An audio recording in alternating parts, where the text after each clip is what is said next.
Apple has released new iPad models, so it's time to revisit the question of which model will best meet your needs as a musician. This year's lineup is as groundbreaking as it is disappointing. On the one hand, Apple at last created the perfect tablet for musicians. It's truly an uncompromising device that perfectly does everything performing musicians need a tablet to do. On the other hand, no doubt due to corporate greed, it's preposterously expensive to get the simple features performing musicians need the most, namely a big, bright, glare-free screen. Yet the silver lining in the latest round of updates is that at long last, you no longer need to buy an expensive Pro model to get a larger 13-inch screen. Now, a 13-inch iPad Air has been added to the product lineup, and it's a viable option for musicians. So, let's dig into the most important factors for musicians. First and foremost, which screen size do you need for sheet music? If you're primarily using a tablet to display sheet music, you'll definitely want a big screen. Screen size is the single most important consideration for musicians who wish to read music notation on a tablet. The 13-inch screen, like I have here, is about the size of a sheet of letter-sized paper, and is roughly the same size of most printed sheet music editions, give or take a bit. So it's a size that we musicians are used to reading on paper. Now, what about all the other features? Honestly, the big screen is more important than any other fancy features that have been added to the iPad lineup over the years. Faster processors, LiDAR sensors, better cameras, Face ID, Touch ID, better display technology, and so on. None of those features will do you as a musician much good if the notes are just too small to read comfortably. So let's talk about the new models. First up is the 13-inch iPad Air.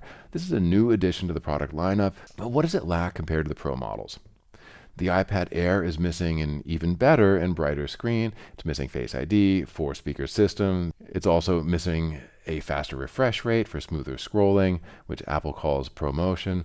It's missing the better cameras, a LiDAR sensor for measuring depth, and compared to the latest Pro model, it's missing an even faster M4 processor. But the real question is this: does any of this even matter for musicians? And the answer is this: basically no, with one possible exception. So all of these are mostly small quality of life improvements that make an already excellent product even better. Together, they add up to a more refined device, albeit a much more expensive one. For most people, musicians included, it's likely just not worth a huge price jump just to get the Pro. But there is one possible exception. The 2024 Pro introduced a tandem, in other words dual, OLED display, which Apple terms Ultra Retina XDR. But the main benefit of tandem OLED of the new iPad Pro models for 2024 is the brightness in standard mode. In other words, when not viewing HDR content. So this might be useful to musicians, but only in special cases. Recently, I gave a couple of outdoor performances in different locations that would clearly have benefited from the brighter screen. Now, I ended up playing the performances from memory, partly because the mini LED screen on my 2022 iPad Pro is a little too dim in bright sun, but also because I tend to play better from memory, so go figure. Now, if you're indoors, unless you're under extremely bright lights, you'll likely never need the extra brightness of tandem OLED. But if you ever perform outdoors, especially in bright sunlight, then the 2024 iPad Pro's new screen technology will definitely make a noticeable difference. Let's talk about some reasons not to go Pro. Two things speak in favor of passing on the Pro and just getting the 13-inch Air or the 2022-inch 12.9-inch Pro instead. The first and most obvious one is the price. The 13-inch Air starts at an already pretty expensive $799.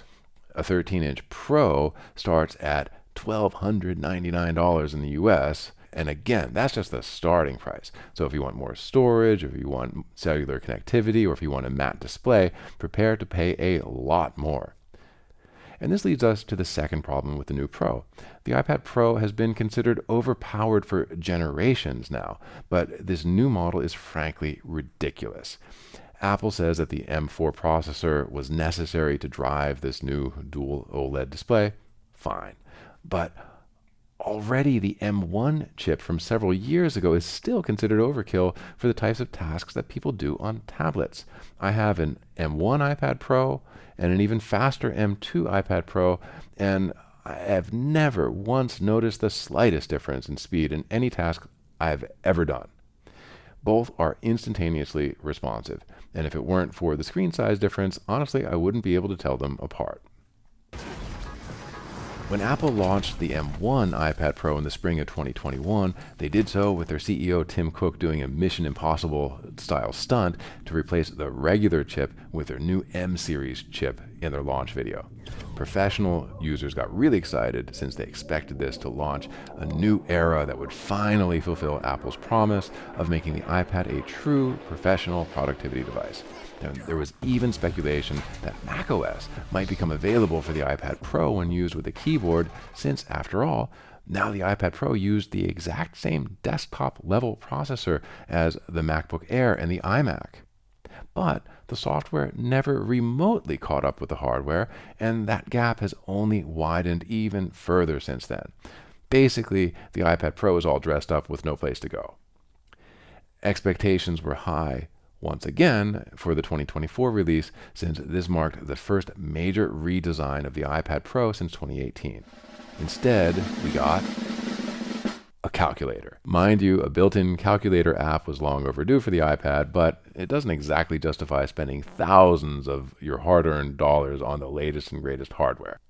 There's really no compelling reason to have advanced desktop-level power in a tablet if you can't make use of it, any more than you need a Ferrari to drive through a school zone. For sheet music, there's zero advantage to the M4 chip, or the M2, or the M1 for that matter, and if it weren't needlessly hamstrung by a mobile operating system, the new 13-inch iPad Pro with the excellent redesigned Magic Keyboard would really be a perfect portable computer for the vast majority of people's needs. So what would I recommend to musicians in search of an iPad? First, definitely get the larger model. Which model you get isn't as important as just getting a big one. Second, I'd only get the new Pro if the high cost isn't a major factor for you, if it's worth the added cost for the brighter screen and other quality of life perks, or if you plan on using it to perform outdoors in sunlight. The other large screen iPads, the 2024 13-inch Air and the 2022 12.9-inch Pro, these go up to 600 nits of brightness when viewing standard content, i.e. not HDR photos or videos, compared to 1000 nits for the 2024 Pro. They're still readable outdoors, they just look fairly dim in sunlight. Now, if you could find a 2022 12.9-inch Pro on sale, I'd definitely go for that over the new 13-inch Air. The larger 2022 Pro has a better screen that could display HDR or high brightness content. It has pure blacks. It has a 120 Hz screen for smoother animations. It has a 4-speaker system. It has better microphones and cameras. And it also contains the same fast M2 chip as the new Air. And it has Face ID rather than Touch ID, which the Air has. Otherwise, the 13-inch iPad Air is a perfectly good choice. For the difference in price compared to the 13-inch Pro, you can get an Apple Pencil plus a Magic Keyboard for a fully equipped mobile device. How much storage do you need for sheet music? The large screen iPads now all come with at least 128 gigabytes of storage space. The 2024 Pros now come with at least 256 gigabytes. This is more than enough for most people. My iPads each have 128 gigabytes, and they're filled with probably thousands of sheet music editions, and so far they only use about half the storage. Should you get a paper-like screen protector?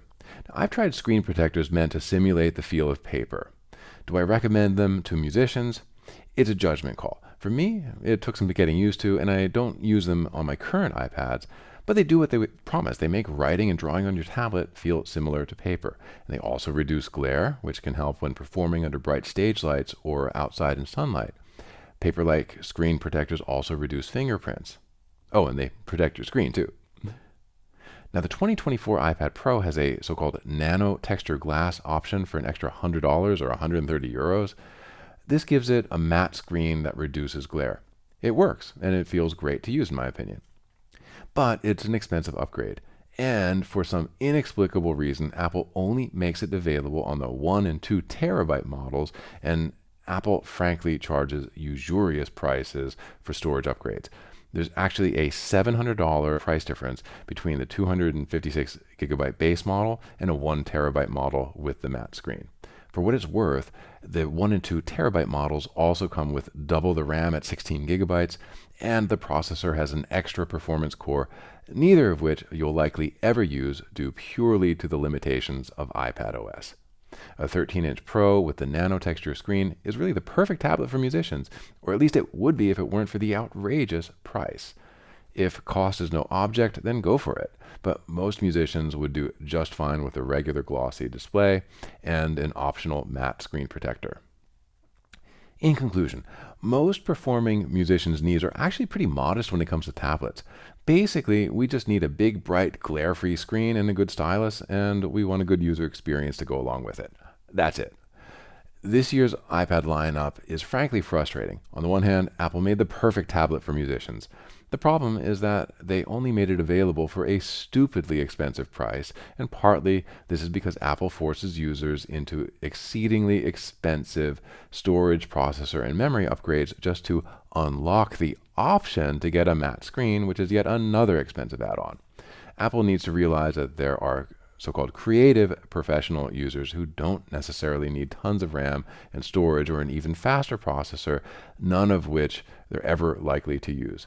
If it ran macOS when docked in a keyboard and we could actually use all of its power, then personally I would invest in a souped-up model and just use that as my main computer. But for a tablet running a highly limited mobile operating system, honestly, it just doesn't make sense. On the other hand, Apple finally added a cheaper 13-inch model to the mix, so users no longer have to spend 4 figures just to get a bigger screen. So what would I recommend to today's musicians? First and foremost, if you're planning on doing any work with an iPad to learn music and perform with it, then the larger 13-inch screen is unquestionably the one to get. Basically, any large iPad will do for sheet music. Unfortunately, as of 2024, with the 13-inch Air, we now have another option besides the ultra-expensive Pro model. But if you could still find one for around the same price, then I would highly recommend the 12.9-inch M2 Pro from 2022 over the latest generation 13-inch iPad Air, since it has extra perks, most notably a brighter and smoother screen. But still, either tablet will no doubt serve you well for years. If you want the ultimate tablet for musicians and don't mind spending an absolute fortune to get it, or you don't mind that most of its power will just go to waste, then go for the 1 or 2 terabyte 13-inch Pro with nano texture glass. You might as well throw in cellular, not to mention surround sound, power steering, and a sunroof while you're at it. Oh, and Bluetooth. Regardless of which model you get, for sheet music, definitely get the Apple Pencil. Hopefully, this will help you find just the right model for your musical needs. Let me know in the comments which model you decided on and how you make music with it. Oh, and like and subscribe this video if you like it and want to subscribe. See you in the next lesson.